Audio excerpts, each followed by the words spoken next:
Time and again, human beings have believed that they finally arrived at a period of enlightenment, only to repeat then cycles of conflict and suffering.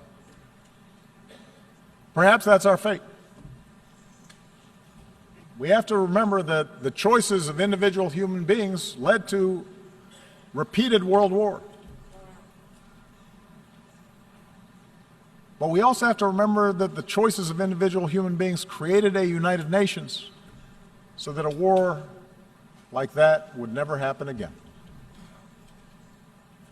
Each of us, as leaders, each nation, can choose to reject those who appeal to our worst impulses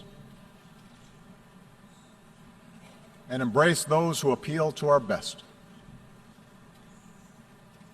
For we have shown that we can choose a better history. Sitting in a prison cell, a young Martin Luther King Jr. wrote that human progress never rolls on the wheels of inevitability. It comes through the tireless efforts of men willing to be co-workers with God. And during the course of these 8 years, as I've traveled to many of your nations, I have seen that spirit in our young people, who are more educated and more tolerant and more inclusive and more diverse and more creative than our generation, who are more empathetic and compassionate towards their fellow human beings than previous generations. And yes, some of that comes with the idealism of youth, but it also comes with young people's access to information about other peoples and places.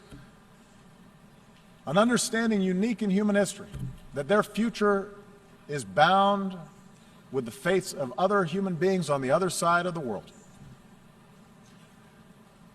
I think of the thousands of healthcare workers from around the world who volunteered to fight Ebola. I remember the young entrepreneurs I met who are now starting new businesses in Cuba.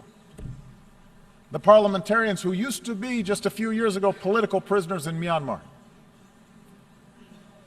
I think of the girls who have braved taunts or violence just to go to school in Afghanistan.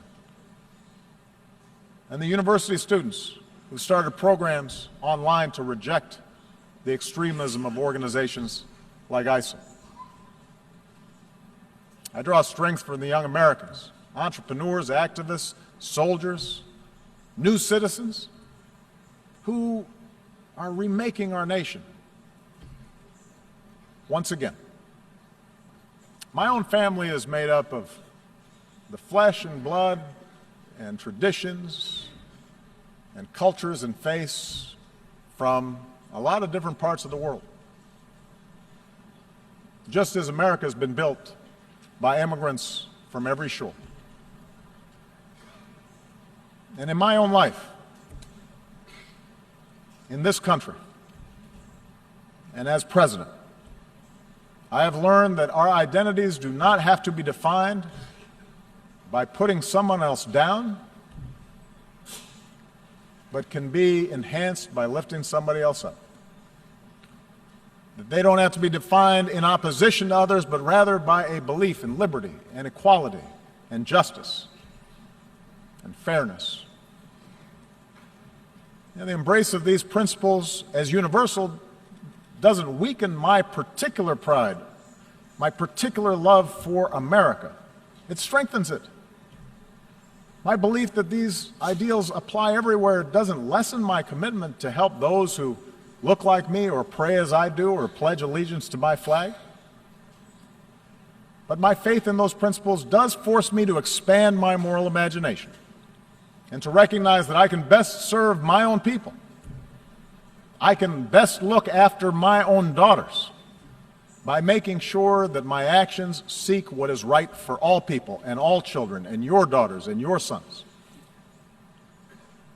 This is what I believe, that all of us can be co-workers with God. And our leadership and our governments and this United Nations should reflect this irreducible truth. Thank you very much.